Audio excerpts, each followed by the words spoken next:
Sports Talk Show. Your host is here for the show tonight to interview our special guest. Show highlight the Alford Sports Talk Show. The Alford Sports Talk Show. Football, basketball, baseball, hockey, soccer, boxing, tennis, golf, and racing. The Alford Sports Talk Show. The Alford Sports Talk Show. Tune in for all the news and scores, reporting on the games and so much more. The Alford Sports Talk Show. The Alford Sports Talk Show. The Alford Sports Talk Show. The Alford Sports Talk Show.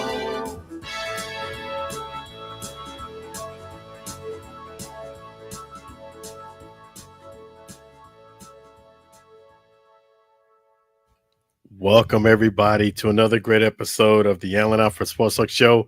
I'm Alan, and we're going to have an outstanding show for you today. It is going to be a wonderful show, wonderful time. Glad you could join us here on the Alford Sports Talk Show. A lot to unpack, a lot to discuss, and you're always welcome here at the Alford Sports Talk Show. Feel free to chat, chime in, let us know what you're thinking at all social media platforms. When I say all, I mean Instagram, Facebook, Twitter, Twitch, LinkedIn. I think I got them all. And that's what we're going to do here on the Alford Sports Talk Show. But before we get started, you know, Memorial Day is right around the corner, and you need to have something that will be the ace in the hole, something that will blow the socks away. It is there to Memorial Day is where we honor our fallen soldiers. But hey, it doesn't hurt to have a great barbecue while you're there. And there's no better way to separate yourself from everyone else in the block, in the neighborhood, by having none other than your own veteran created, made in the USA barbecue sauce by Chef G's Florida Barbecue Sauce. So delicious and addicting, you may need a support group.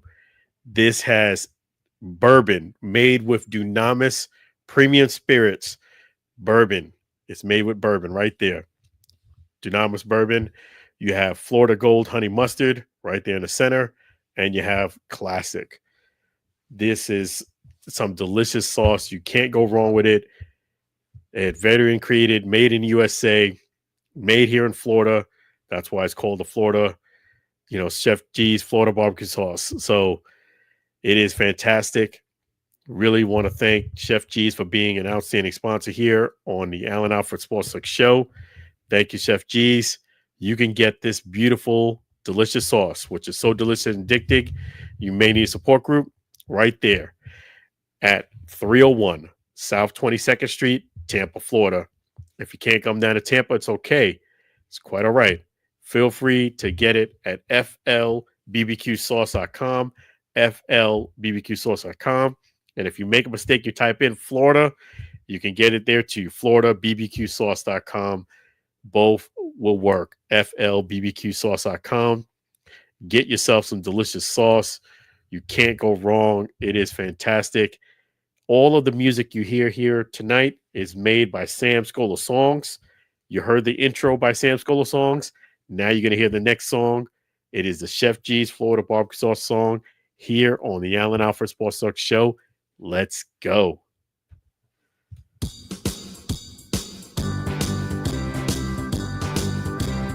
Comes in for variety, Chef G's Florida Barbecue Sauce.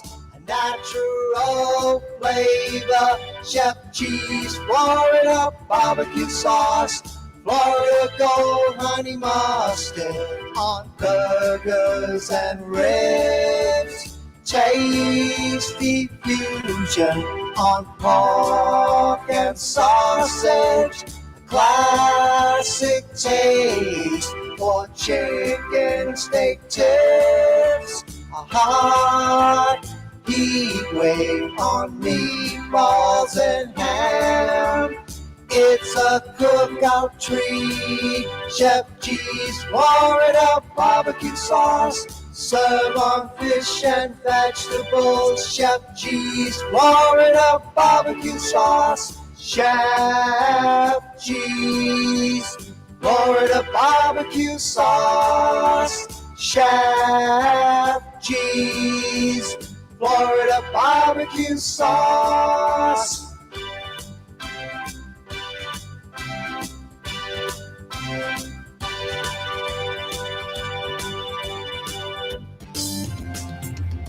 Chef G's Florida barbecue sauce. So delicious and addicting.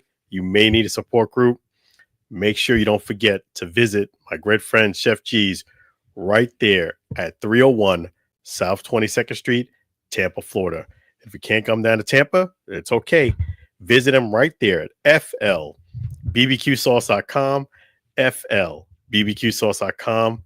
So delicious and addicting. You may need a support group. Thank you so much, Chef G's, for being one of our outstanding sponsors here on the Alford Sports Talk Show. Always a pleasure. So, yes, without further ado, we're going to go ahead and dive into the show. We're going to start with Major League Baseball. You know, we haven't kicked off the show with Major League Baseball in a while, but it's so appropriate to do it now. Big blockbuster news after over 30 years. This was, I believe, if the year, I might be off in a year, but I believe it was 1984. But yes, Pete Rose has been basically out of baseball as far as him making it to Hall of Fame because he had a lifetime ban. So did Shoeless Joe Jackson. Their bans have been lifted because neither one of them, unfortunately, are living. And now they are eligible for the Hall of Fame in 2026. Not this year in 2025. They'll be eligible next year in 2026. So let me tell you about Shoeless Joe Jackson first, my thoughts on him, and then I'm going to get into Pete Rose. I always felt, after all the research that I've done about Shoeless Joe Jackson, I felt as if Shoeless should have been in the Hall of Fame. I know that they have the Chicago, Black Sox, that history, and they, a lot of the team, basically because they hated the owner. The owner was extremely cheap. He didn't want to pay for anything. The players were frustrated. And because they were frustrated, this is a way that they retaliated. Some of the players on the Chicago Black Sox basically combined and took basically a bribe. They basically took a money. Back then, gambling was very prevalent in Major League Baseball. They took a bribe, and they all kind of like 7 of them. It was 7, including allegedly Shoeless Joe Jackson. They took a fee, each one, and they decided to throw the World Series so the other team won. Reason being that the owner was real cheap. He wouldn't pay to get the uniforms laundered. He was always cutting so many corners on every which way. And it's not like he didn't have the money. He did have the money. And he just was one of those owners, those cheap owners. We probably have ran across somebody like this in life who's had money, but they were extremely cheap, where people understand you're saving money, but then it comes a point where it just gets annoying. And the players were way fed up. The reason why I didn't agree with Shoeless Joe Jackson is because it was alleged that he contributed to this. Shoeless Joe Jackson was illiterate. He was verified to be illiterate, who could not read. He could not write. That's the reason why you don't see much handwriting of his. He was verified to be illiterate, could not read. And I just felt like, even though there was some innuendos, there was talk, there wasn't basically any concrete proof that Shoeless Joe Jackson knew what he was doing and contributed to this. He may have contributed, but I don't know if he fully understood what he was doing. Maybe he did. Maybe he just did it just to kind of go along with the flow because he was, even if he, let's look at Shoeless Joe Jackson by himself. My feeling on Shoeless Joe Jackson is that even if he said, no, guys, I don't want to participate, I don't want to take this money, I don't want to have anything to do with this, he was the best player by far on the team, and he wasn't the ringleader. He was illiterate. There was no smoking, as they would say, quote, quote, smoking gun. And even if he didn't go along with this, they were going to lose the World Series. You had 60% of the team, including 2 of the pitchers, were going to throw the game.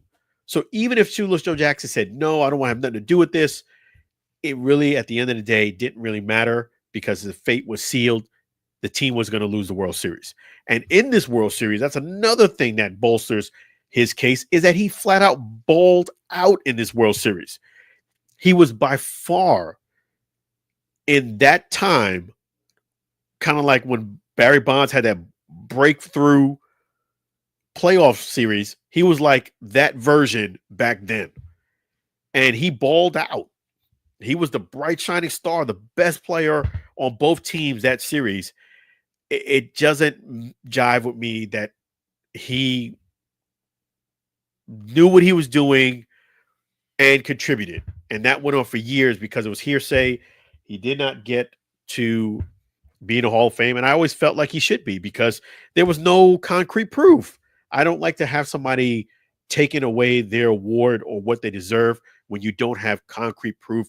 And the man was legitimately illiterate. And that's not something I'm making up. And again, if he said, no, I don't have anything to do with it, the World Series was already done as far as I'm concerned because 60, 70% of your team was going to do it anyway. And they had already agreed to do it. So it was just a formality at that point. You were going to lose. And Shoeless Joe Jackson balled the heck out that series. They lost the World Series and, you know, they all got a lifetime ban. The guys that they allegedly felt was part of this. There was some of them on the team was very forthright that, yes, I was part of this and I deserve my ban.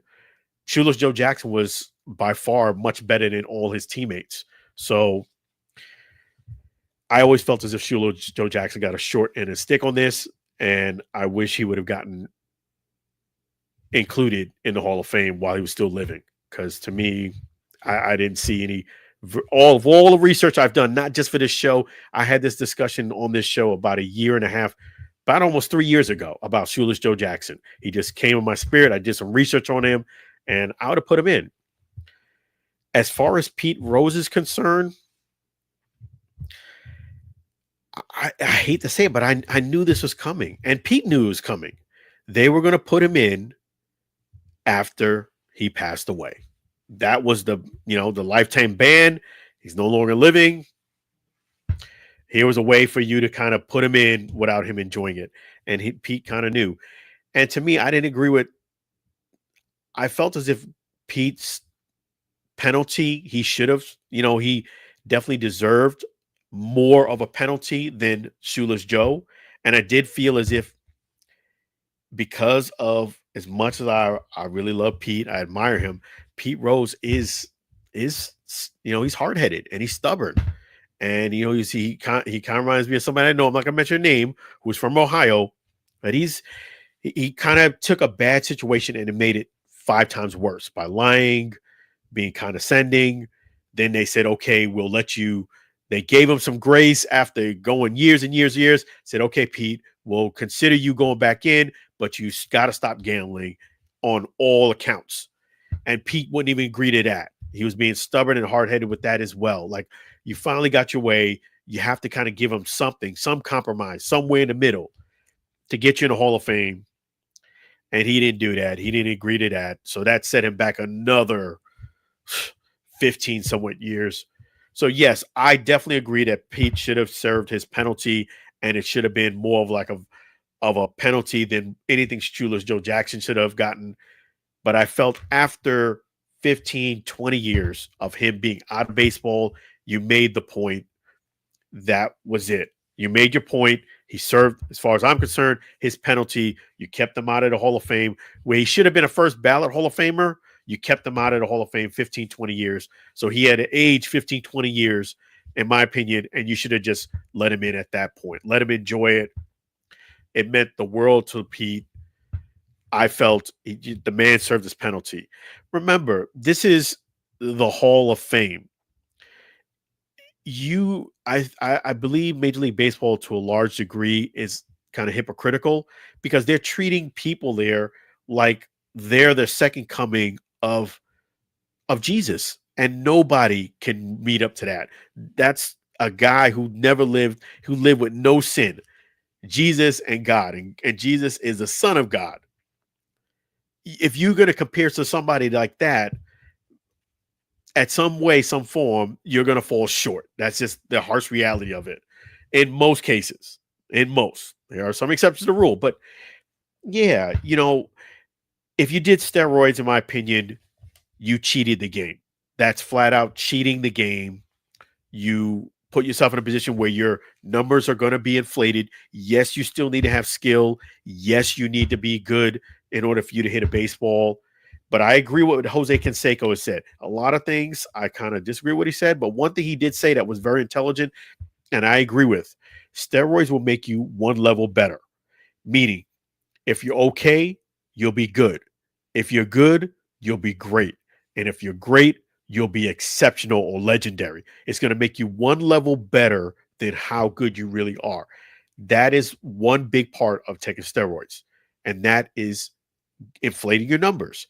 The second thing I think steroids does, not only does it make you one level better, one of the big components to that is that it allows you to play longer and play more games as a result of you taking steroids. Not mentioning their name, but there was a certain player that had a bad injury and they recuperated a lot quicker because they were taking, allegedly, the juice and got back on the field, and they missed a lot less time.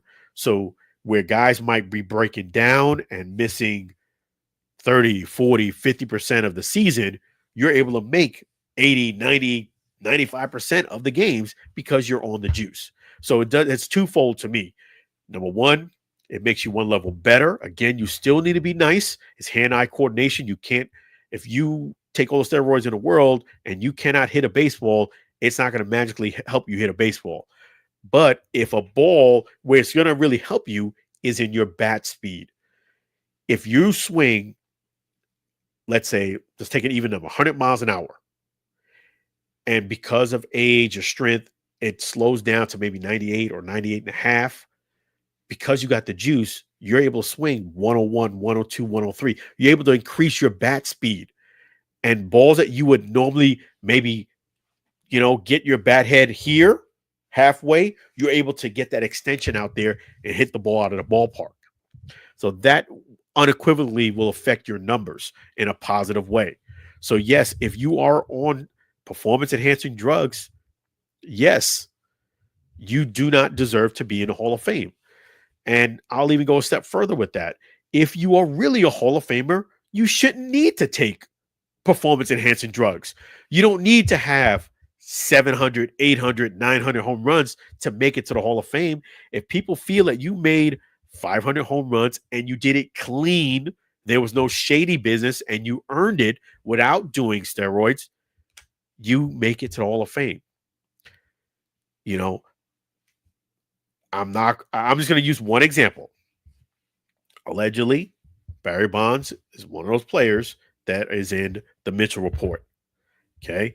Not going too deep into details, but 500 home runs and 500 steals get you first ballot Hall of Fame. Period. There's nobody in the history of the game who's hit 500 home runs and 500 steals. That gets you first ballot Hall of Fame. Even if you don't hit 501, 502, you don't get 501, 502 stolen base, you're first ballot Hall of Famer. So to me, when you kind of like look at the Joneses and you want to keep up with the other guys who are doing stuff, just because somebody else is doing something they shouldn't be doing doesn't give you the right or it doesn't make what you're doing right because you copy what somebody else is doing. You know, my kid did something that I didn't like. I didn't feel as if it was cool. The younger kid was like, well, he did it. I said, well, just because he did it, he got in trouble for doing it. And not only did he get in trouble for doing it, doesn't mean you should be doing it. Okay. You can't just follow what somebody else is doing, because if I did that, there'd be a lot of stuff that I shouldn't be doing that I see people doing.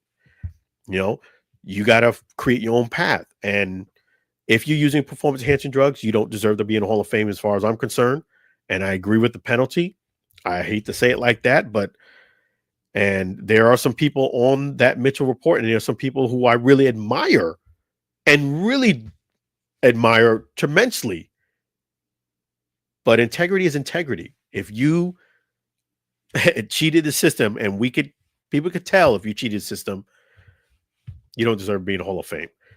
That doesn't apply to Pete Rose, and that doesn't apply to Shoeless Joe Jackson, because I don't feel as if they technically cheated the game.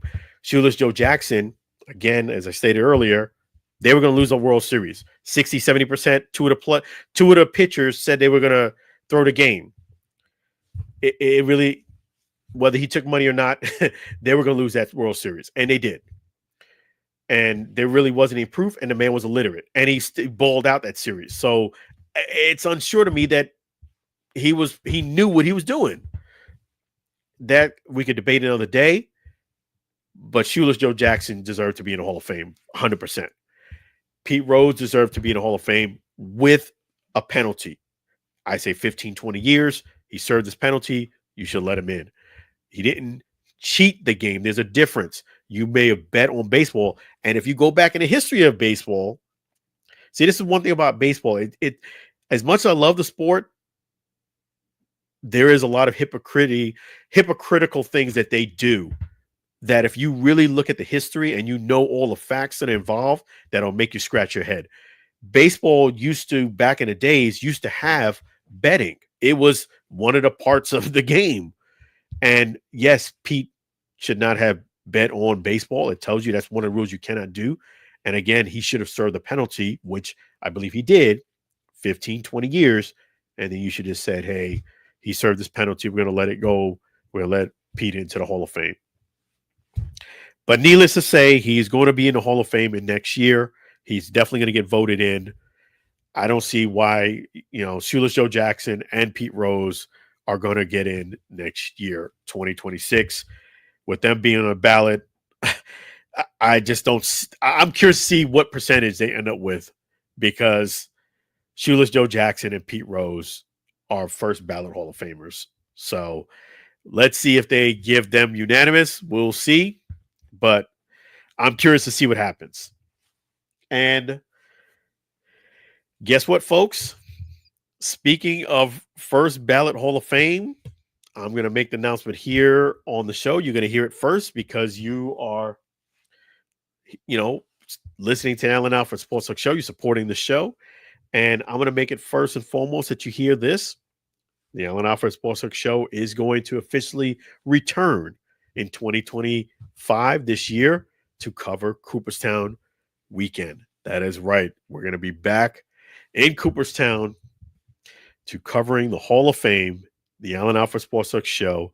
Very happy, very excited, very honored to have been approved and selected to come back for another year. So I will put up a post sometime this week.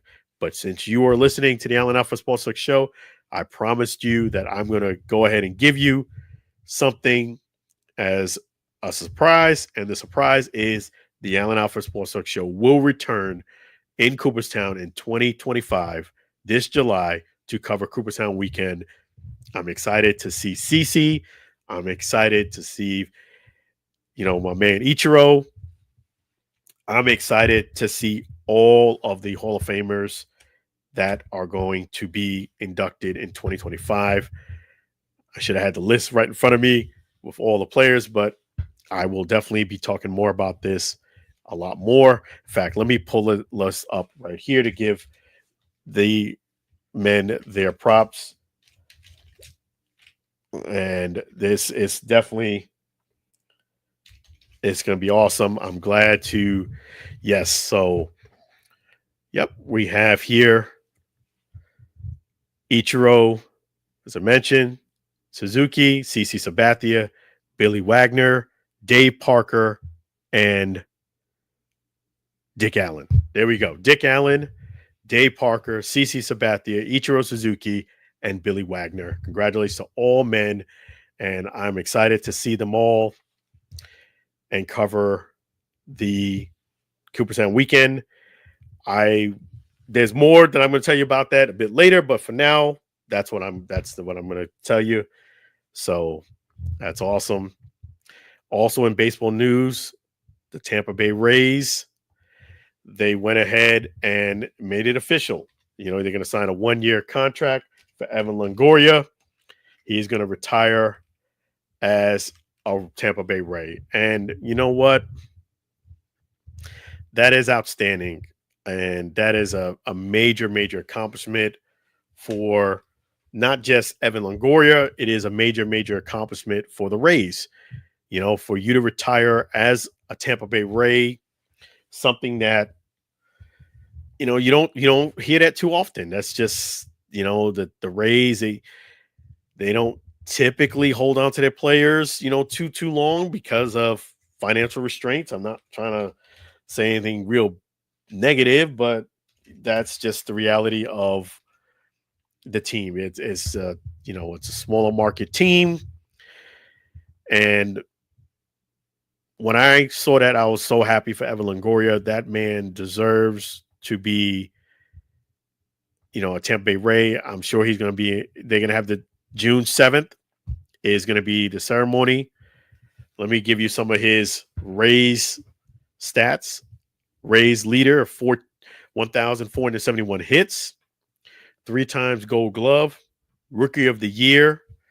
He had that big home run that bolstered the Rays into the World Series on game number 162, the last game of the season. He's forever a Ray, 3 times All-Star, Rays leader with 261 home runs, Rays leader in RBIs, 892, and Rays leader in runs, 780. Man, that's nobody is more deserving of that honor than Evan Longoria. And the guy lives here in Tampa, in St. Pete, that is. But man, that's fantastic. So congratulations to Evan Longoria. Congratulations to Tampa Bay Rays. And I did want to give the Tampa Bay Rays a shout out. Props to them. Guess what?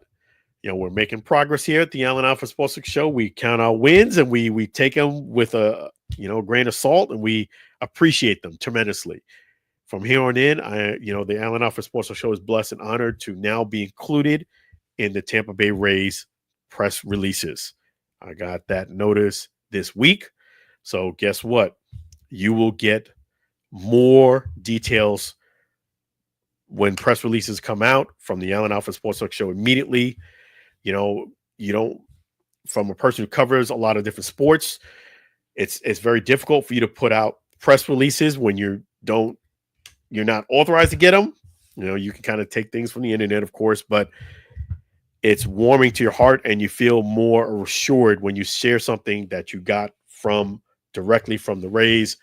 So the Allen Alford Sports Show is blessed and honored to now be getting, as of Evan Longoria's press release, to give you guys press releases from the Rays. So we're making progress there, and hopefully that will turn into us covering more of the Rays. I was able to go down to the Rays and cover the Fan Fest. I did get an opportunity to go to, spring training coverage there the one time. Make a long story short, it didn't go as smoothly as planned, but it's neither here nor there. You're going to get press releases here on the Allen Alford Sports Show and a lot more. I'm looking forward to it. And man, that's going to be fantastic. June 7th, there is a little bit of a conflict. I am going to be covering June 6th, 7th, and 8th. As you've seen there, the Tampa Expo. So I'm going to work something out on that, but definitely the Tampa Expo is that's right around the corner. I'm going to talk more about that a bit later in the broadcast. So you definitely don't want to miss that. Make sure you go to Sports Corner Signings, sportscornersignings.com, and check our pages as well for more information on that. I'm going to talk about the Sports Corner Signings information and a lot more a bit later in this broadcast. But I definitely wanted to give props and button it up to the Rays and Evan Longoria. That is fantastic. No man is more deserving than Evan Longoria. That is wonderful. And I did want to shift gears a little bit and go ahead and talk about some UFL news. The game is on right here. I'm watching it. This is the Birmingham. This is the Brahmas versus the Memphis Showboats. Memphis is leading 20-14 in the third quarter, 20-14 early in the third quarter. Have 10 minutes to go. It's really cool that they have these Friday night games. You know, that is awesome. And that brings us to,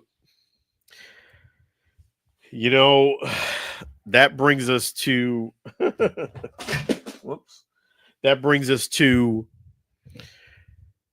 the Arlington Renegades, the team that I cover. Let me just go back a little bit and talk about the game. The last game they played was the Michigan Panthers and the Arlington Renegades. To make a long story short, they went ahead and scored. That was the Panthers. And Toa. I'm sorry, I mispronounced it. Toa is how you pronounce it. Toa towered. There you go. Tongue twister. Toa towered. He towered over them and scored the last. He scored on the last play and he sent them into a win. Now, let me just kind of go back into that last play where they basically said, watching the game, it actually worked out. You know what? It's actually a blessing that I'm actually covering the game from home, watching it on the broadcast, because it gave me a lot of things to talk about in the presser that you wouldn't have gotten had I been at the game. One of them was, let me just first describe what happened. Okay. The quarterback lands, Perkins, he lands, and it was 1 second. They immediately call timeout.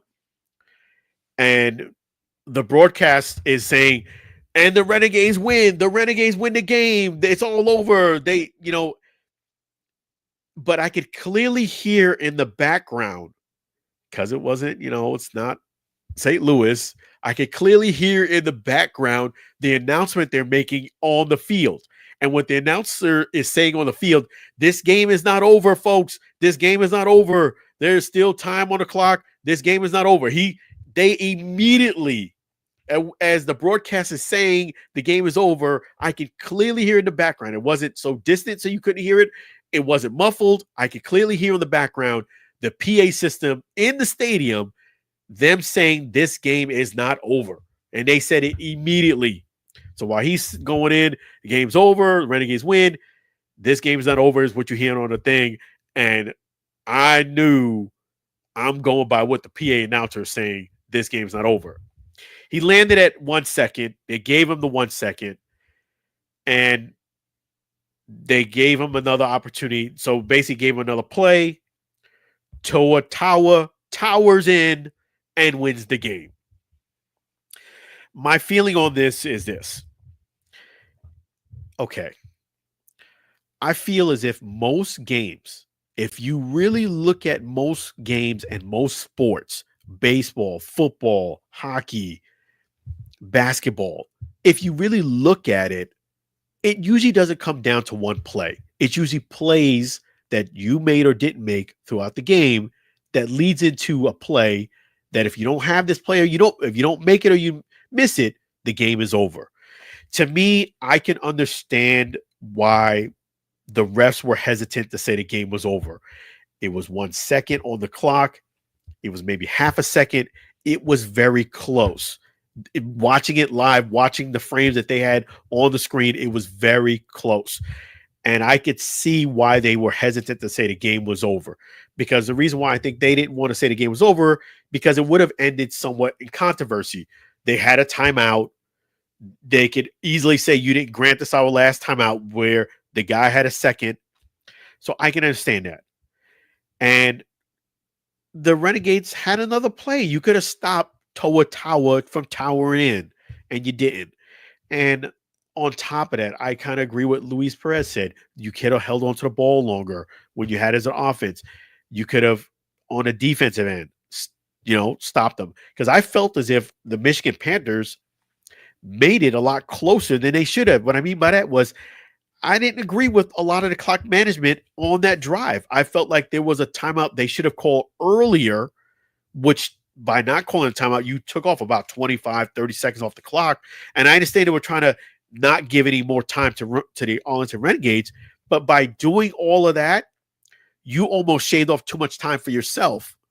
So to me, I couldn't argue it. I really couldn't argue it because it was looking at it on screen, the frame that they had, it was close. It was close. Like I could see both sides. But more importantly, I felt like the Arlington Renegades had another play to stop them. And not only that, I felt like in this game, to be real with you, I didn't feel as if the Arlington Renegades really deserved to win this game. What I mean by that was the Michigan Panthers was outplaying the Arlington Renegades this game. They were simply just executing better.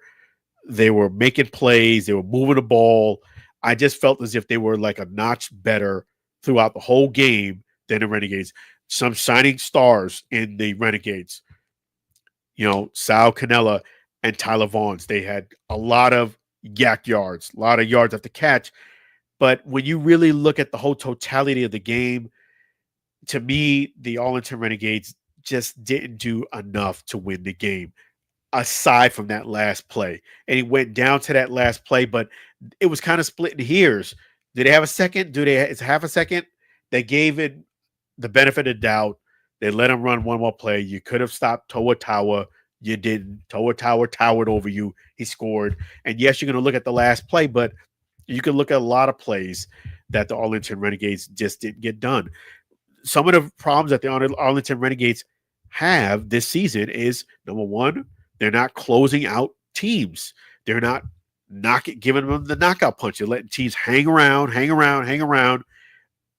They figure it out, and they end up beating the Renegades.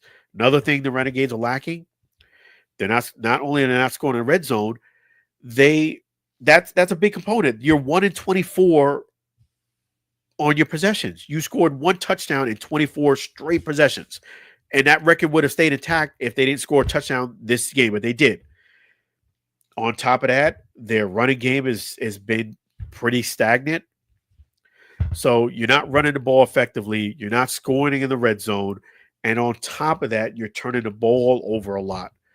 That's another thing. And then it seemed like they went from bad to great with, penalties.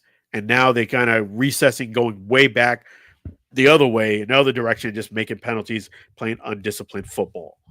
And as a result, they're in a do or die situation. I tried to figure this out. Let me start with the Battlehawks. The Battlehawks beat the Renegades 2 times. So if it's a tiebreaker, the Battlehawks win. The Battlehawks and the DC Defenders are 2 games ahead of the Renegades. So if the Battlehawks win their next game and the Renegades win their next game, the Battlehawks are in the playoffs officially. If the Arlington Renegades lose the next game, it's over. They're eliminated from playoffs. The only team right now that I feel like they have a shot of really catching, I mean, technically they still have a shot to catch the Battlehawks, but I think they have a better shot to catch the DC Defenders. Because if you beat the DC Defenders, then you gain a gain. If the DC Defenders lose the next 2 games, then you're in. So basically the DC Defenders have to lose the next 3 in a row. If they lose this weekend and they lose one of those two games, it becomes a tiebreaker situation. And I'm not sure if the DC Defenders, if the Arlington Renegades will get the tiebreaker. It wasn't clear to me how they would figure that out. I'm not sure if that would happen, if they would get the tiebreaker. So I would say their best bet is to win the next three games and hope the DC Defenders at least lose the next three. But the league, it moves quickly. That Michigan Panther game was pretty much, I wouldn't say nailing the coffin shut, but closing the casket is pretty much what it did, because now you got to win all three games. And not only do you have to win all three games, you got to hope that the DC Defenders and the Battlehawks lose all three, or at least, lose those games, because there's no other pattern to get in. They need help. So I'm really hopeful that they do it, but I'm not so sure. I'm not so sure about it. They got to win against DC Defenders, because if the Arlington Renegades lose the next game against the DC Defenders this weekend, they are officially out of the playoffs. They are mathematically eliminated at that point, because then you will not have the tiebreaker with DC. Even if DC loses the next two games and you win the next two, it won't matter at all, because they win the tiebreaker. And if you win and the Battlehawks win, the Battlehawks advance to the playoffs. So great news for Battlehawks fans is if you win the next one of three games, you're in the playoffs. And I think that's what the league wanted anyway. I think they wanted to get the Battlehawks in, and they're going to get their wish. They have a good shot. And let me just give you an update on the game. We have a special guest joining us. Let me just give you a score on the UFL game. Friday night game. This is the Showboats against the Brahmas. And these two teams have been already eliminated. It's 20-14, 4 minutes and 34 seconds in the third quarter, 20-14 Memphis. And without further ado, let's bring on the man, the myth, the legend. How you doing, Lou? How you feeling? All right. I don't know if right. you watch this next game. I don't know if you watch this next game or not, but oh boy, are we doing it on Boston? Oh yeah. Yes, please give us the score. I didn't pull it up.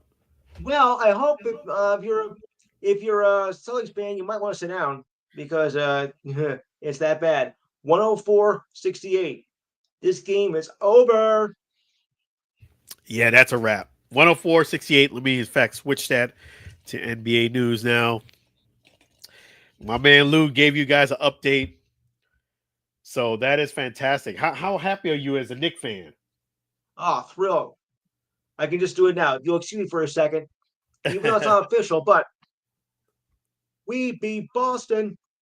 And that's not easy to do, folks. That's not easy to beat Boston. No. In Boston.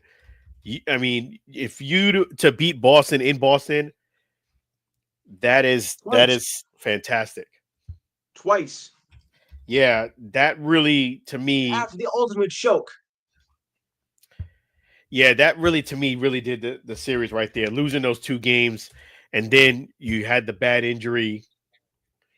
So they're going to advance, that being the Knicks in the conference semifinals. It's 3-2 Knicks in this series, and you got 104-68, fourth quarter with a lot of time left in the game, 8 minutes and 22 seconds. Yeah, but they had to give up this kind of lead. I don't think so. Yes. Yeah. No, I agree. You don't want to take your foot off the gas, but the Knicks are sitting pretty. And yes, and you know what? I'm happy for the Knicks. I'm happy for the Knicks to move forward.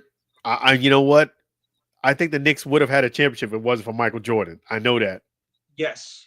No question. Yeah, so definitely, I mean, just and prayers and healing prayers to Jason Tatum with a really gruesome injury. Yeah, so when they lost the two games in Boston, along with having the Jason Tatum injury, I felt like that was going to be just too much for them to overcome. And this was a sign that it's the Knicks' time, so to speak. So props to the Knicks. They're gonna advance. And that's awesome, man. I'm proud of them. Yeah. So am I. Yeah, so how do you think they'll do in the next round? I think we can beat the Pacers if we can stop Halliburton. Okay. All right. So you think this series was more tougher than the next one? Absolutely, because Boston's our chief rivals. They always find a way to beat us, even when we take big leads. But in this series, they just didn't. They just couldn't handle it. And I think with the injury to with the Jason Tatum? that Yeah. might have been the nail in the coffin. Yeah, that pretty much sealed their fate right there. I agree. They were already in a tough spot as it is. But a guy like Jason Tatum being healthy, he can turn things around. Him being injured, that pretty much sealed their fate. I agree. I Yes. completely agree. It's just too much to overcome in a 7-game series. So Yes. but that's awesome. I Mhm. can't. I know Stephen A. Smith is happy. I know Yeah, you're I know. happy. I know those Knicks fans are happy. We are. We certainly are. So you think this? So if you're right, they should be in the finals. First time in 26 years. You heard it from Lou. Lou's saying they're going to be in the Yes, finals. I do. That's awesome. Now the West, to beat a West team, that might be a little bit hard to come by. But the Thunder are being a little bit more vulnerable, so who knows? Yeah, Because and you gotta get there the first. second round has completely turned the whole playoffs upside down. Yeah, and you got to make it there first. Yeah, I So mean naturally, I thought the Cavaliers and would be a shoo-in. I mean, the two top teams, the Thunder and the Cavaliers, both got over 60 wins this season. I thought naturally they'd be a lock for the final. Now, forget it. yeah, you're right. It's not over till it's over. And let us fans know about the hockey series. Well, the Capitals went down, shockingly. But on the other Yep. hand, Carolina, is a very fast team. They have a lot of speed, and that's what did them in, even despite Ovechkin's performances.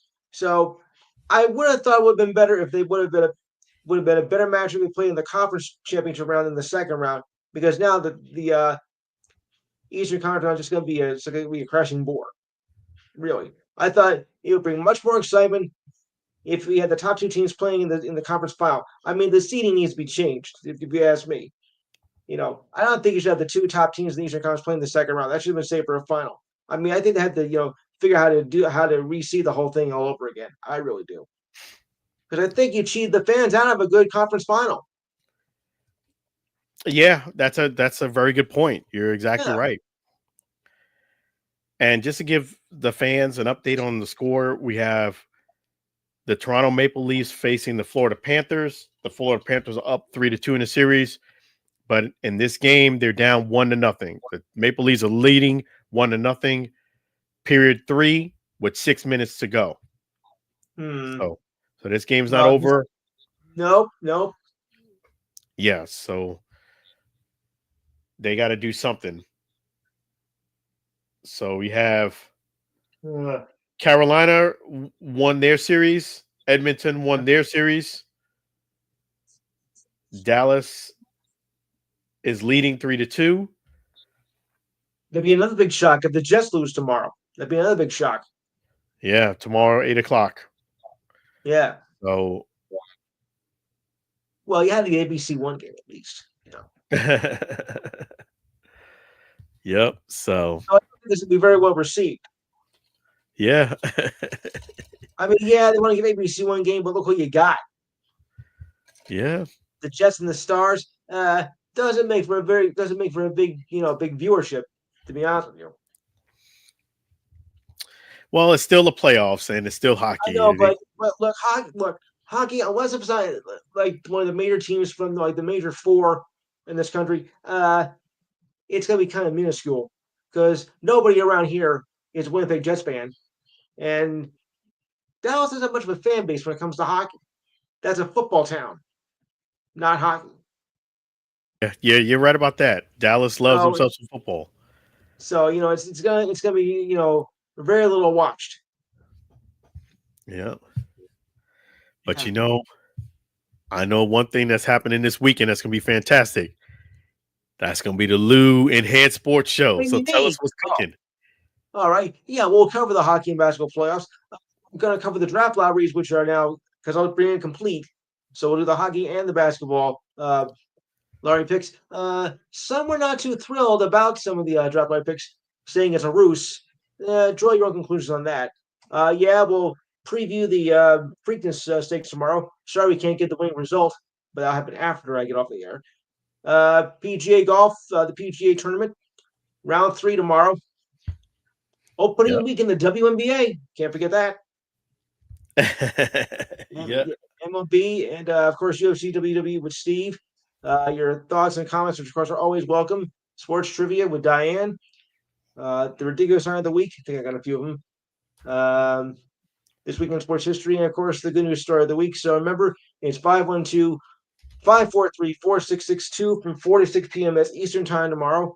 Don't forget to check us out on Facebook, Facebook Live, I should say, and please like and share the page as well. So remember, that's 512-543-4662, 4 to 6 p.m. Eastern time tomorrow. Yeah, that's right, folks. 512-543-4662.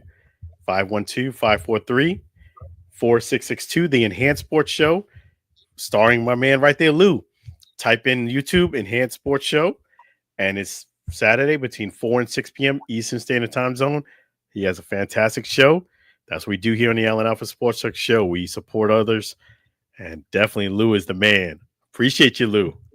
All right, or just go to Facebook Live. You'll see it that way. You might as well go to Facebook Live to see if you can. Yes. All right. Yes. Appreciate you. Thank you so much, Lou. So definitely. Always a pleasure. So yes, folks, that's 512-543-4662. 512-543-4662.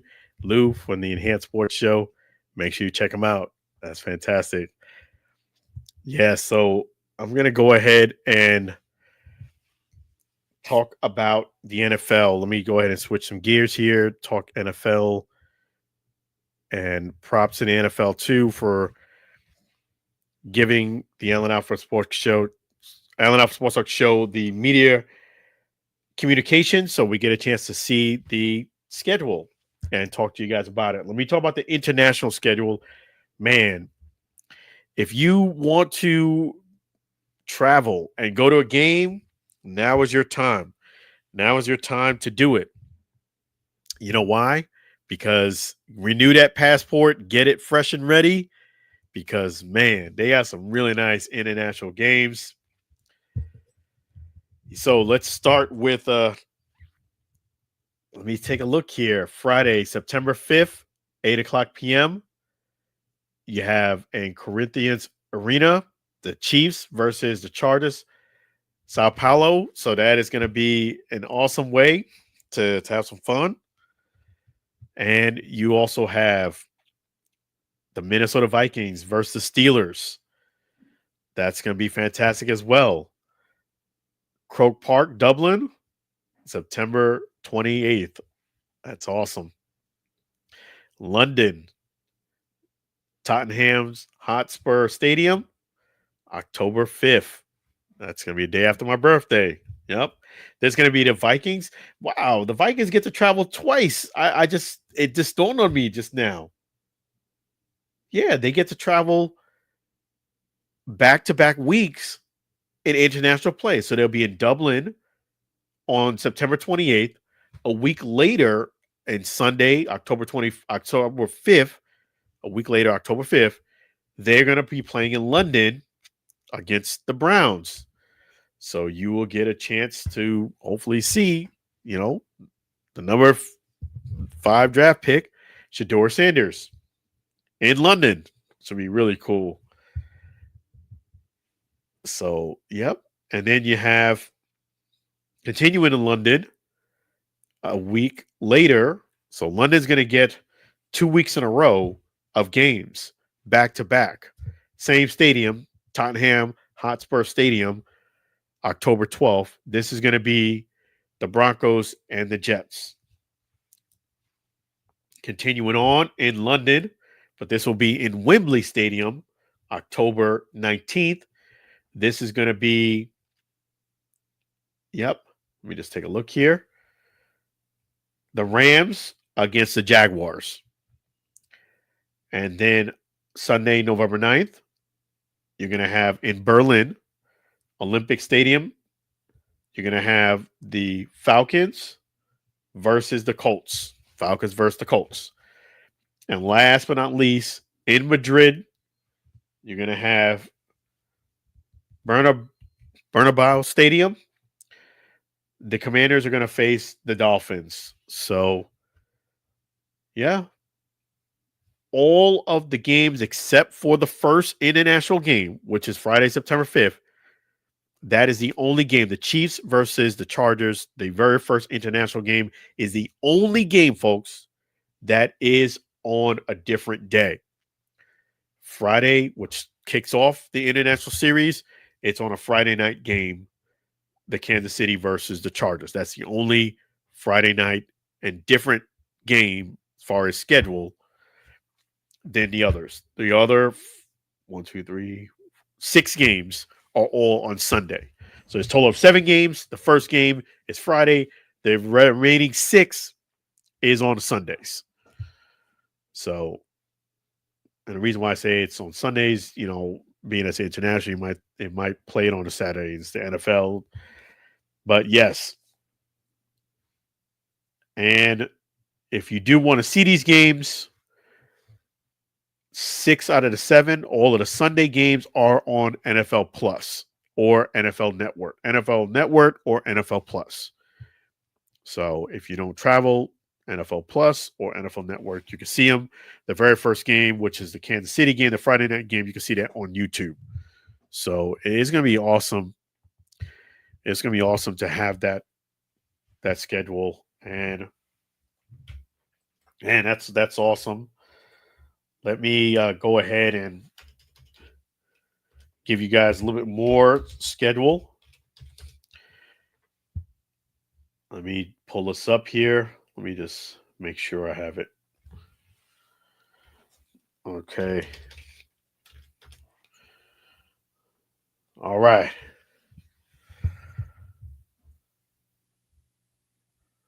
Yeah, so I guess it's the other format's better, but let me pull this up.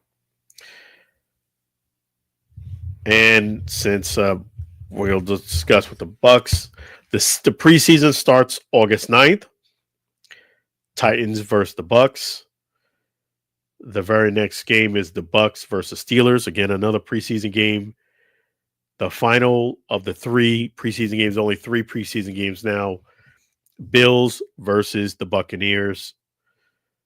And then we get into the season. The season officially starts September 7th. Buccaneers versus the Falcons. Buccaneers versus the Texans. And then we have the Jets versus the Buccaneers. Eagles versus the Buccaneers.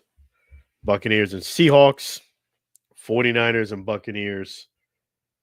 Buccaneers and the Lions. Buccaneers and the Saints.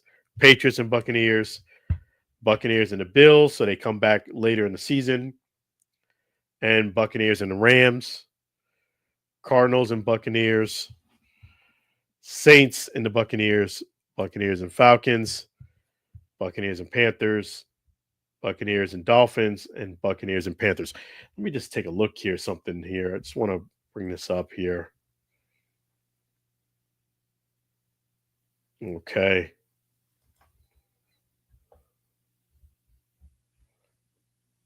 All right. So for home games for the Bucks, The first preseason game is a home game. The next week is away against the Steelers. Then they are back home August 23rd against the Bills for a preseason game. The next 2 weeks, so the Bucs start their season away. So they will first week 1 is away, week 2 is away. That's against the Falcons and against the Texans.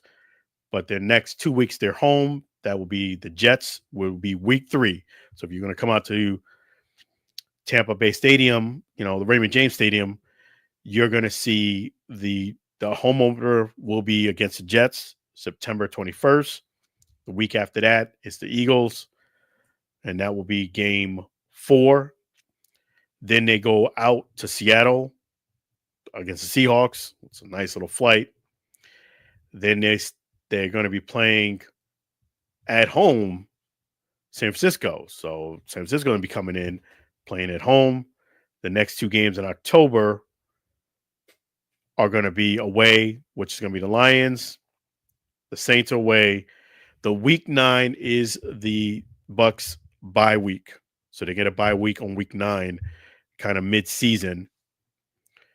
And then they play the Patriots week 10, the Bills week 16. Week 10 is a home game against the Patriots. Week 11 is a away game. Week 12 is another away game against the Rams. Then the next 3 games are at home for the Bucs. So that's kind of cool. November 30th, December 7th, December 11th are all home games against the Cardinals, the Saints, the Falcons. Then the next 2 games are away. That's the Panthers and the Dolphins. And they finish the season week 18 against the Carolina Panthers. The time is to be announced, but all the other games, their times are up. You can catch all this at Buccaneers.com. So it should be a very interesting season here at the Allen Alford Sports Talk Show. We're going to definitely, try to get you that coverage from the Buccaneers. We're going to definitely be back at it to go ahead and get in there and cover some games here, cover the season. We'll see. So we will definitely make those moves. August 9th is the first preseason game. That's an important date to remember. September 7th is the official kickoff the season for the Bucs, that is. And 2 weeks after that is their first home game against the Jets. So check it out, Buccaneers.com. There you go. Appreciate the NFL for giving us that press release for the schedules released. And that's awesome. Let me just make sure. Okay. And let me give you guys an update on the score here. So I'll get you the update. It's during a commercial break. But yeah, definitely the Renegades, they got to do something. They got to win all 3 games, and they need a little bit of help. But it's not over yet. This weekend, it will tell you everything you need to know, really, because if they win, they still have hope. If they don't win, it's officially, unfortunately, it'll be over. Because if they win, if they lose, it's it. It's a wrap. It's a wrap. It's a wrap. They'll be officially eliminated if the Renegades don't win this game. They have to win all 3 games, and they need some help. They need, I would say, more so the DC Defenders is the team they have to look to beat out, because they definitely don't own the tiebreaker with the Battlehawks. So if I'm playing, I'm saying, hey guys, we got to beat the DC Defenders, and we got to hope that they lose their last 2 games. Let me get your score update.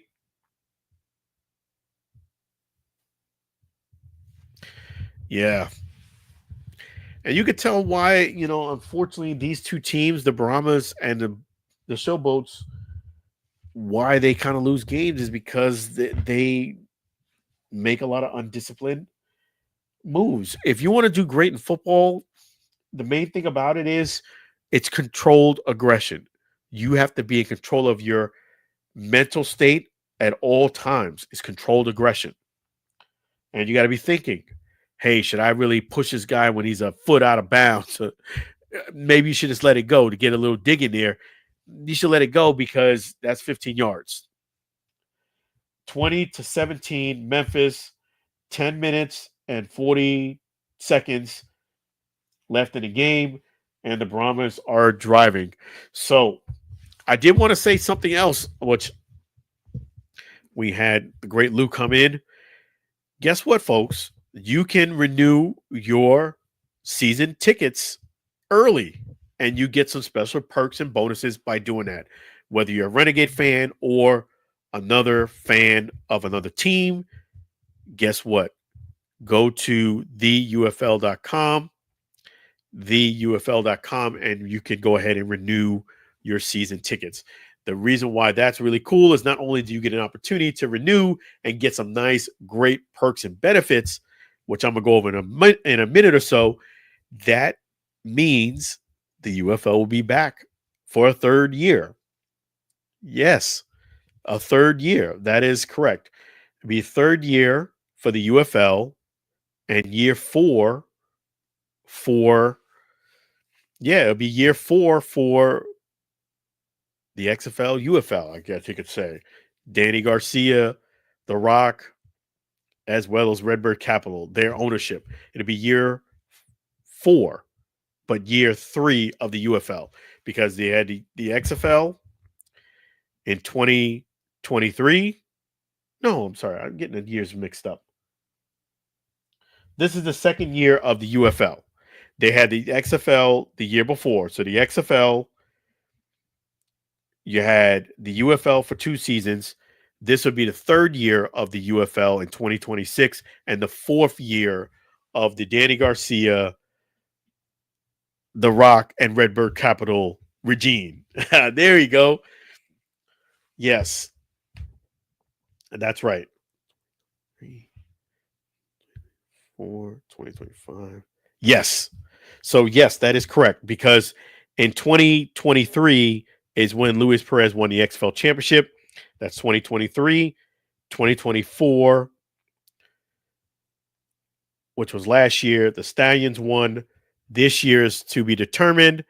And next year, we're going to see who makes it next year. But that means that the UFL is back for 2026. That is something to celebrate, because a lot of people was concerned because, the tennis was down this year, not just in person, but also on the TV.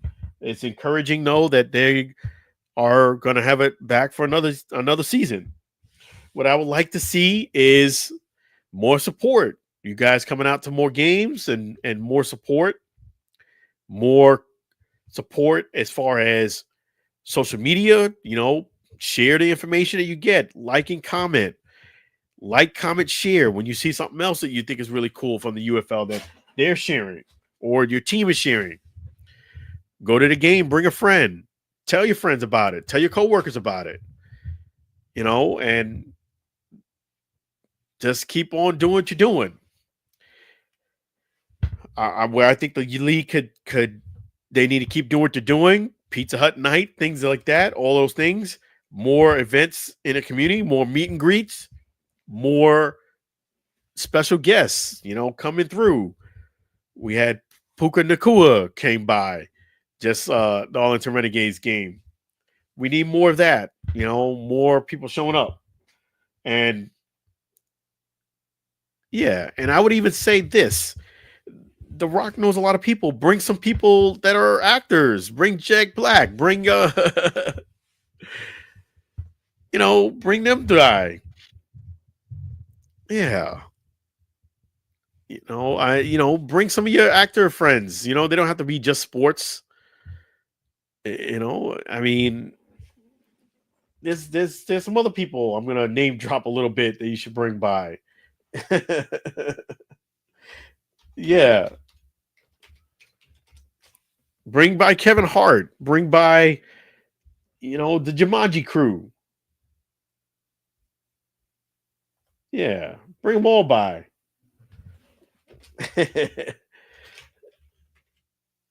Yeah, I mean, bring Karen Gillan in, Kevin Hart, bring Jack Black in, Danny DeVito. Bring them all in. Danny Glover. Bring some of your actor friends in. That's what I'm going to say. And The Rock needs to show up himself more. But yeah, you can bring some of those people in, because if you come to a game and let's say Kevin Hart shows up, man, people going to be like, whoa, I need to make sure I show up to a game because I don't want to miss somebody coming through. Jack Black, for you those who don't know, Jack Black got the #1 movie right now. He's got Minecraft. I saw that movie, by the way, with the kids. So, bring somebody. It doesn't have to be sports related. Chicken jockey, Jack Black, bring him through. So if I'm The Rock, I'm bringing in some of my people, and that's what I would suggest, because that will bring up some interest. Just a thought, that's cool. Bring Kevin Hart on by too when you're there. Karen Gillan. And June 14th, folks. June 14th is the championship game. It's right around the corner. It's coming up here quick. June 14th, the championship game is right around the corner. Make sure you keep an eye out. The playoffs, I would say this weekend starts the playoff, because it's not technically this weekend starts it, but it's going to unfold as to who's going to be in it this weekend. The biggest game to watch out for is the Renegades versus DC Defenders, because if my guys don't get it done, they are officially done. If you don't get it done, you are officially done, because if the Battlehawks win, they are officially in the playoffs. I'm not going to even say it, but if my guys don't get it done, they are done, meaning they need to win this weekend. It's 20-17 Showboats, 6 minutes, 56 seconds. These two teams, unfortunately, the Showboats and the Brahmas, are both eliminated. They both have the same record, 1 win, 6 losses. They were eliminated last week, and this weekend we'll see who else gets eliminated, if any. So we will see. And in other news, definitely I'm going to just say it here. Yeah, so, oops. Let me just go ahead and pull up something here that I wanted to go over with you guys. Let me just pull it up here. Okay. Let me just pull it up. And make sure you guys don't forget to visit AlanAlfordSportsTalkShow.com. All right. That's awesome, man. All right. Yeah. So nice thing is now we got it set up on AlanAlfordSportsTalkShow.com. Let me just put the website up here. Yes, on the website. The great thing is you can go to the website and watch the live show right there on the website. That is fantastic. A props to my website. They got it all hooked up now. I'm going to do a little bit more tweaking to get it, maxed out even more. But that is awesome. And let me just see something here. Yeah, so okay.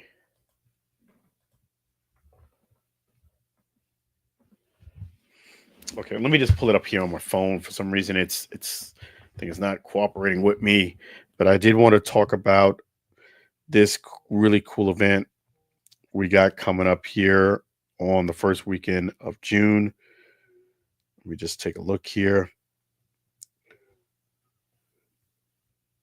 Okay. Okay, so Friday's guests. This is June 6th, 7th, and 8th. Friday, Saturday, Sunday. June 6th, 7th, and 8th. Friday's guests, June 6th, will be Tristan Wirfs, Levante David. Saturday's guests are going to be Jose Canseco, Jalen McMillan, Brad Johnson, Antoine Winfield Jr., Salaja Cansey, Christian Eisen, Orlando Hernandez, Phil Esposito, Ruben Sierra, John Gruden, Ian Book, Bucky Irvin, Desmond Watson, Elijah Roberts. I got to make sure you guys know there's going to be a lot of Bucks there. Sunday's guests, DJ Langway, Tank Hawkins, DeBron Hampton, Nick Anderson, Sam Perkins, Cedric Maxwell, Aaron Childs. That's on Sunday.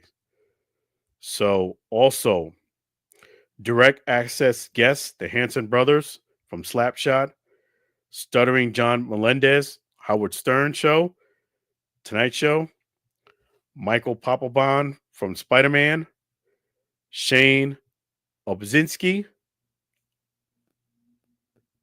Obedinsky, and The Sandlot from The Sandlot, Grant Gelt, The Sandlot, Joe Arminix, Pokemon Red Dead Redemption, and also appearing.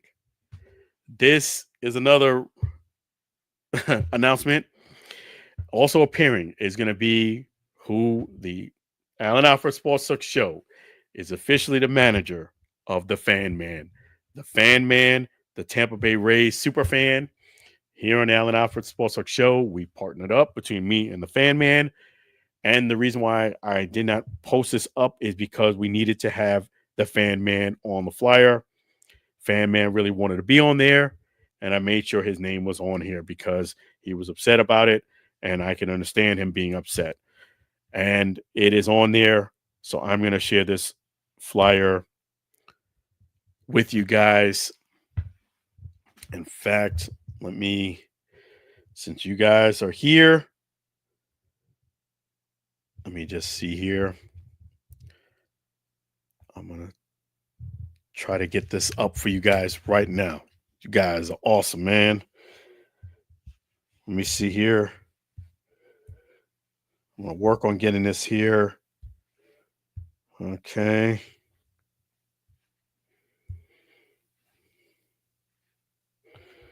Yes. So I'm going to work on pulling this up for you right here on the Allen Alford Sports Talk Show, so you get a chance to see it.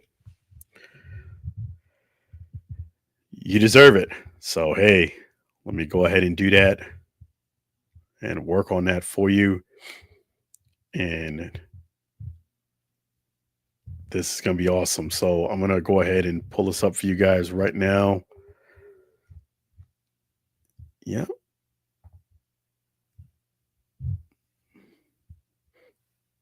It's coming up here. Spare me one moment. This is awesome, man. Technology, when it works great, is fantastic.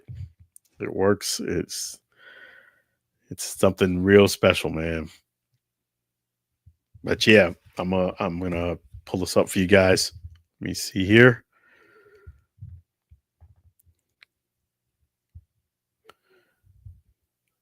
Let me see. Hopefully it allows me to download it while I'm talking to you. Let me see.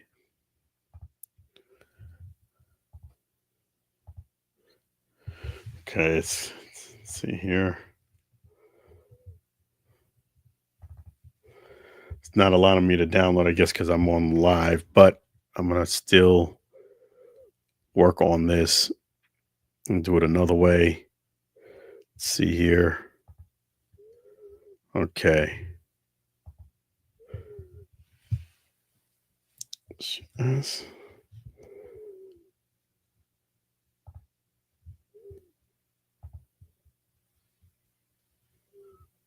Okay. Here we go. All right. So let me just go over that again. Tampa Sports Collectors Expo this Friday, Friday, June 6th, 7th, and 8th. June 6th, 7th, and 8th. All of this information you can see on the website, sportscornersignings.com, sportscornersignings.com. Friday's guests, Tristan Wirfs, Levante David. Saturday's guests, Jose Canseco, Jalen McMillan, Brad Johnson, Antoine Winfield Jr., Kalijah Kansley, Christian Eisen, Orlando Hernandez, Phil Esposito, Ruben Sierra, John Gruden, Ian Book, Bucky Irvin, Desmond Watson, Elijah Roberts, all on Saturday. Sunday's guests, DJ Langway, Tank Hawkins, DeBron Hampton, Nick Anderson, Sam Perkins, Cedric Maxwell, Aaron Childs. Direct access guests, the Hanson brothers from Slapshot, Stuttering John Melendez from the Howard Stern Show, and Michael Papabon, Spider-Man, Shane Obinzinski from The Sandlot, Grant Gelt, The Sandlot as well, Joe Arminix, Pokemon, Red Dead Redemption, also appearing my guy who I manage right there, Fan Man, the Tampa Bay Ray super fan man. Man, it ain't no fan unless you're Fan Man. There you go. That's fantastic. Shout out to my man, Fan Man. Make sure you guys show up. And sportscornersignings.com. Let me put it up there for you guys too so you can see it. Let me do that for you right now. Okay.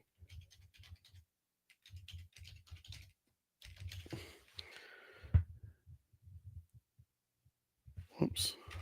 Okay. There we go. Sports Corner Signings. Did I get it right? No, whoops. I did get it wrong. Sorry about that. Let me just edit that. There's an S at the end of signings. There we go. Sports Corner Signings. Sportscornersignings.com. Sportscornersignings.com. Get those details there. Really appreciate you guys. You guys are awesome. Yeah, sportscornersignings.com. Excited to be doing that and definitely appreciate you guys. Yes. And yeah, so that's fantastic. And let me just make sure something here. Okay. So, yep, we're doing fantastic. I just wanted to make sure that, yep, shout out to the Hot Wheels Legends Tour in Tampa. Appreciate you guys, with the nice coming through with the nice likes, comments. I did see that Mobile One commented as well, and they liked it. Even today, wanted to give them their props, wanted to give Hot Wheels their props, wanted to give Mattel. Those who don't know, Mattel is the parent company that owns Hot Wheels. So it's Mattel, then Hot Wheels. Mobile One was the sponsor. In fact, let me see. That's the great thing about live TV. We're going to do it. We're going to do it right. And we're going to give credit where credit is due. Let me just go ahead and do that. Yes. Okay, so they commented. They really enjoy, the fantastic times of Mattel Legends Tour Mobile One. Let me see here. Yep. So they went ahead and liked it. Yeah. So they gave a hand clap, muscle. They went ahead and gave stars with a smile. They gave one of these and they gave a prayer. Man, Mobile One, man, I appreciate you guys. Appreciate Mobile One. Shout out to Mobile One. And I'm going to reply to them right now. Yes, right on live show. So, yeah, that's wonderful, man. Yeah, so I appreciate you guys. Yep. Let me just tell them something. Keep. Yeah. So I'll tell you what I'm gonna say.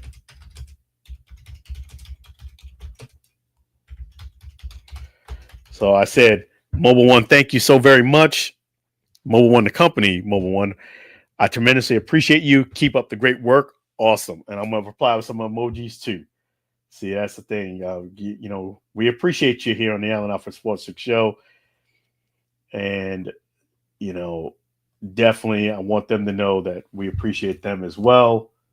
So give them some love. Appreciate them tremendously,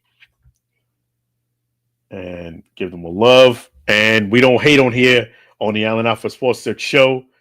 What we do, we follow them too. So they got to comment, they got to reply, comment, and follow Mobile One. For those who don't know, Mobile One was the sponsor of the Hot Wheels event, the Hot Wheels Legends Tour in Tampa. It was sponsored by Mobile One. So that was a big time for them to do that. They sponsored a fantastic event. And, you can't, hey, I know about sponsors here at the Allen Alford Sports Show, and I know Mobile One, they weren't like a little sponsor. I mean, it even shows it on right here. It's presented by Mobile One. And congratulations again to Robert Hardin. He claimed the top spot at the Tampa because of his 1974 Porsche. Robert Hardin. So congratulations him. Free 8 swapped. I'm just going to read this real quick. Florida native Robert Hardin emerged victorious at but Hot Wheels Legends Tour stop with his V8 swapped 1974 Porsche 914. The bright orange hand-built composite body immediately drew the judge's attention to this one-of-a-kind Porsche hot rod. The front fenders have been extended by 4 inches and the rears by 3 inches, providing the 914 an imposing stance while allowing the 3-piece custom magnesium racing wheels to fit. Having been rebuilt several times over its 51-year lifespan. Wow, 51 years. The Porsche currently features a 427 V8 stroker motor, producing an impressive 630 horsepower. 630 horsepower, folks, with eye-catching injector stacks and a custom exhaust.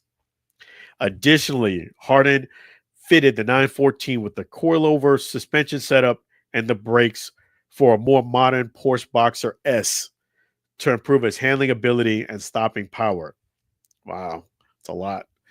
The judges were extremely impressed with the execution of Hardin's build, but it was his creativity. Folks, that landed this unique Porsche the top of the podium in Tampa. The creativity, that's what it is. Obviously, you can't be scratching nickels doing all this type of work on a Porsche 914, 51-year-old car. But it was his creativity that set him apart. You got to be creative, folks. Can't copy what somebody else is doing. You got to be creative. You can't keep doing the same thing either. Way to go. Congratulations, Robert. Let me just see here. Yes. Yes, so that's props. Mobile One. So let me just rewind that. Props to Mattel Incorporated. Props to Hot Wheels. Props to Walmart. I spoke to off camera the manager at Walmart there for a good 15, 20 minutes. Props to Mobile One for the comment and reply. Props to Hot Wheels and Mattel. They all liked it. The only one we're missing out of that group was Walmart, but I spoke to the manager. And Walmart, it's more of the company when you tag them in it. So we will see. But props to all of them. Props to Robert Hardin and his creativity. That was an outstanding event. So I keep you posted on these events, guys. Cooperstown is coming up. Some more great things are coming up. And definitely stay connected to the Allen Alford Sports Talk Show. We're going to also give some props to someone else here that's a major contributor to the Allen Alford Sports Talk Show. Thank you to songwriter Sam Scholar and his wife, Mary. Sam Scholar and his wife, Mary. There he is right there. Sam Scholar Songs. He is the musician and the songwriter for all of the music you hear on the Allen Alford Sports Talk Show throughout the broadcast, including the Chef G's Florida Barbecue song, which you're going to hear in a moment. Thank you, songwriter Sam Scholar Songs and his wife, Mary. Tremendously appreciate you. That's the poster there, too, right there. Great thing about Sam Scholar, he's got some great music coming up. Let me see. Cheap viewers on steamboo.com. I'll give him some props. Cheap viewers on steamboo.com. Remove the space. Incomparable. Here's to SEB. Thank you. Appreciate you. See? Cheap viewers on steamboo.com. But anyway, let me get back to Sam Scholar Songs. Sam Scholar Songs is the man. I really appreciate him and his wife. The nice thing is that all of these great songs, you can hear them on YouTube and Spotify. He's got some really cool comedic type songs that have just been released. Check them out on YouTube and Spotify. Make sure you follow him on YouTube and Spotify as well. And just type in Sam Scholar Songs. He's written all the songs. And we're going to do even more for you here at the Allen Alford Sports Talk Show. We're going to give you an opportunity to go ahead and connect with Sam Scholar Songs. Sing along with Sam at gmail.com. Sing along with Sam at gmail.com. However, folks, this email is for business related. No spam, please. If you want to give them to a long-term contract, you want to give them a mega deal, any great business opportunity, reach out to Sing Along with Sam at gmail.com. Sing Along with Sam at gmail.com. No spam, please. We all get enough spam, and we don't put it up here for you to spam them some more. Sing Along with Sam at gmail.com. Really appreciate your Sam Scholar Songs. So, cheap viewers on steamboo.com. Remove the space. There you go. Incomparable. Here's to EB. Thank you.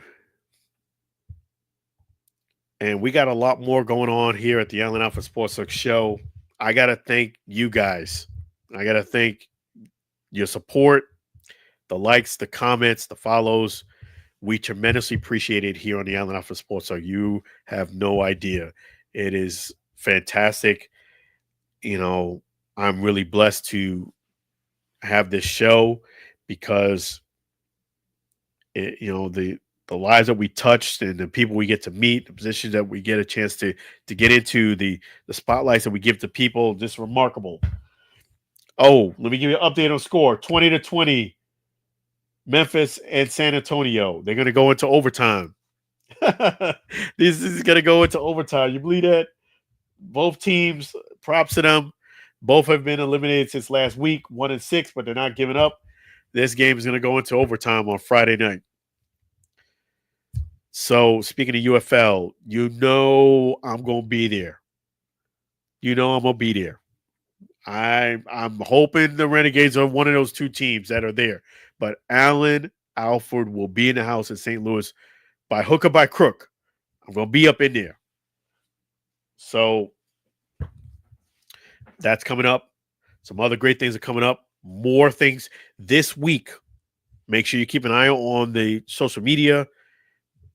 You know, you can always, definitely, nice thing is we're always constantly updating the website.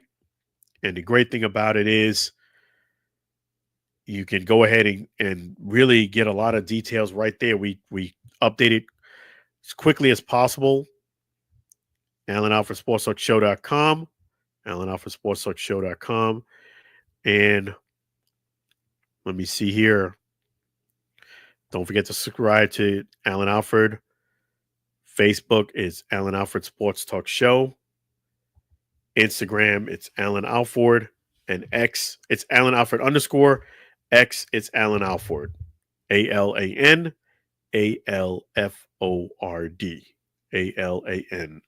AlanAlford. Tremendously appreciate you guys. You guys are awesome. So make sure. Yes. So let me just go ahead and thank you guys. You guys are awesome, man. Yeah, it really, these things don't happen without your support, and that's what it's all about. You guys are always a pleasure to deal with. It's we don't ever get bored with the fans, that's for sure. Never get bored with you guys. You guys are fantastic. So thank you again for everything. And it's not possible without the support. Just thinking about it, it's you guys put us in that position. So let me just take a look here, make sure I got all of bases crossed here, dot over all the I's and T's. Okay, so having said that, let me go ahead and thank Chef G's Florida Barbecue Sauce. Thank you so much for being an outstanding sponsor here on the Allen Alford Sports Talk Show. Thank you, Chef G's Florida Barbecue Sauce. So delicious and addicting, you may need a support group. Make sure you guys get that great sauce. Let me show it to you right here. Okay. This is fantastic. Let me show it to you right here. See? Chef G's Florida Barbecue Sauce. So delicious and addicting, you may need a support group. Now, the advantage you have. Okay. It's a shootout, by the way. 22-20, Memphis. 22-20. Attempt 1 of 3 for the San Antonio. So if they don't score San Antonio, then in the shootout, Memphis is going to win. There you go. This is glass. That's glass. Now, did want to give you some reference on this. You get the glass if you're able to come down to 301 South 22nd Street, Tampa, Florida. You will get the glass bottles. If not, that's okay.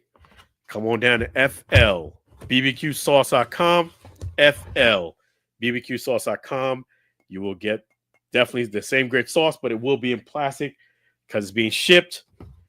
And you don't want to have barbecue sauce or honey mustard or classic all over. You want to make sure you eat it. So definitely check it out there. So without further ado, let's go ahead and play the Chef G's Florida Barbecue Sauce song. So delicious and addicting, you may need a support group. Let's go.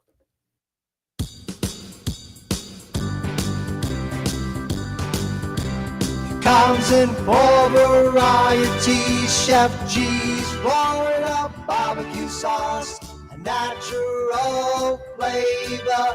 Chef G's Florida Barbecue Sauce, Florida Gold Honey Mustard on burgers and ribs. Tasty fusion on pork and sausage. Classic taste for chicken steak tips. A hot heat wave on meatballs and ham. It's a cookout treat. Chef G's Florida Barbecue Sauce. Serve on fish and vegetables. Chef G's Florida Barbecue Sauce. Chef G's Florida Barbecue Sauce. Chef G's Florida Barbecue Sauce.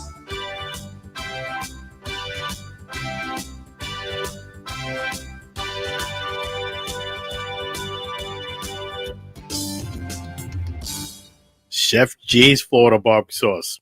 So delicious and addicting, you may need a support group. Make sure you don't forget to visit Chef G's at 301 South 22nd Street, Tampa, Florida. If you can't come down to Tampa, it's quite all right. you're still going to get great sauce. Come on down to FLBBQSauce.com, FLBBQSauce.com. Don't forget that great sauce. Veteran created, made in the USA. So you can't go wrong with that great sauce. Memorial Day is coming around the corner. Get yourself some. Get yourself some. Thank you, Chef G's. Really appreciate you for being an outstanding sponsor here on the Allen Alford Sports Talk Show. Always a pleasure with Chef G's. So let me go ahead and give you guys the update on the score here. It's 22-20. Let me just see here. Yeah, he just ran into the guy's back. He ran to 69's back. 68, I beg your pardon. It's a best of 3 shot out. Attempt 2 of 3. 22-20. This is interesting here because you normally don't get the overtime shot out. Okay, so this is attempt number 2 of 3. Memphis scored on the first one. Now they're 2 of 3. So that's game over, isn't it?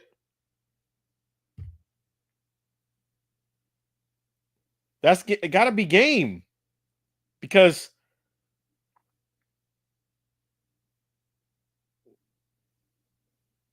okay, so in this overtime shootout, Memphis scored 2 for 2. There's 3 tries, and they scored 2 times back to back. Whereas San Antonio did not score on their first attempt. So I'm thinking if they don't score on the second attempt, the game is over. They're going to do the next attempt right now.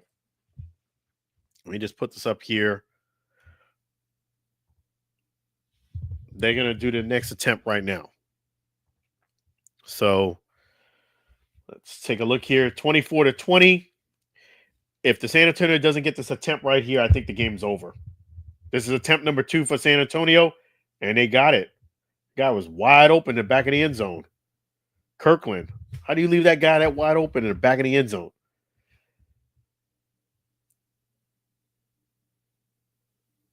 Okay, so here we go again. Here we go. We have let's see. Here we go again. So the Memphis was 2 out of 2 on their tries. They have the final try coming up right now. Let's see. Let's see what happens. He was wide open too. 24-22. Best of 3. Memphis got already 2. They're getting set. Let's see. It's getting set. We see what they do. Okay. Backing up. Throwing. It's picked. No way. All right. So he got downed. No unsuccessful attempt. So 2 out of 3.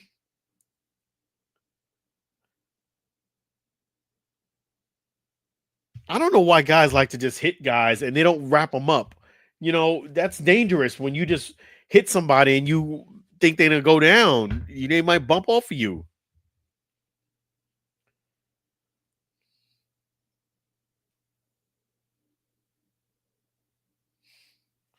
Okay. So this is going to be the last attempt. At least we get a chance to see how the overtime works.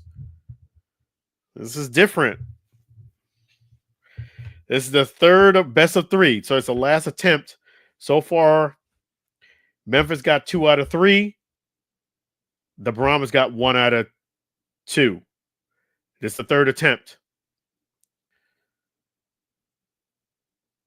Flag tripping. It's got to be tripping. I think there's a flag on. It's a flag on a play. I think the flag they're going to call is tripping. Let me see.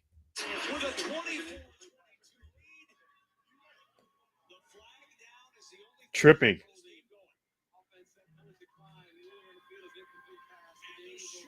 The Showboats win. It was on the offense. It was a holding on the offense. So The Showboats win the game. Showboats win because it says a holding offensive penalty that would count. That mean that the attempt is unsuccessful because of penalty. Game over. 2 out of 3 of those attempts, the Showboats won. And I quite frankly, I felt as if the Showboats.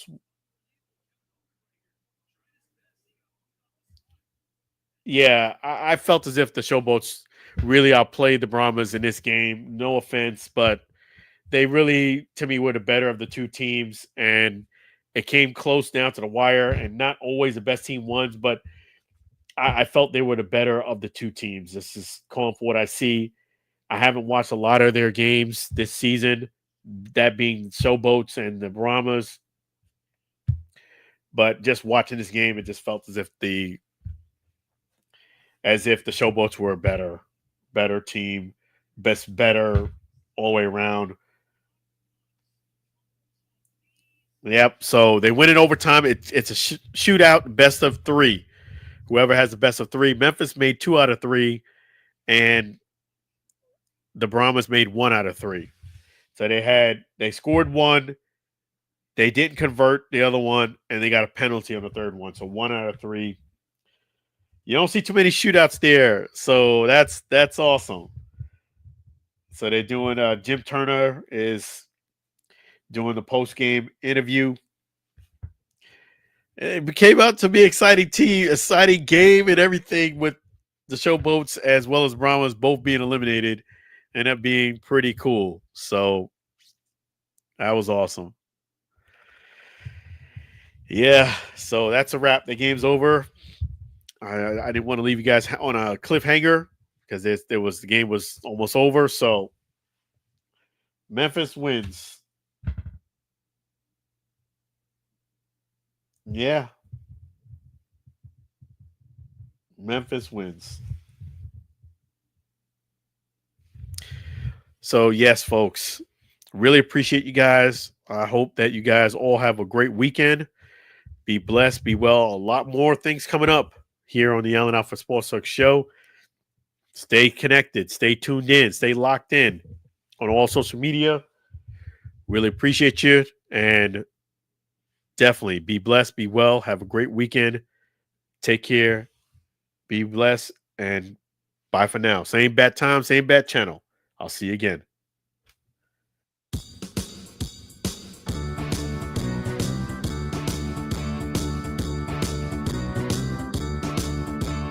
It's the end of the show. Let's thank all the fans before we go. It's the end of the show. The Allen Allen Sports Talk Radio Show. Thanking our special guest. Thanking our sponsor.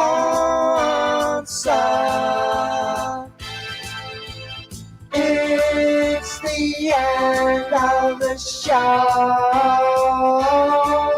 Tune in again for next week's show. It's the end of the show. Thanking our host before we go. It's the end of the show. It's the end of the show.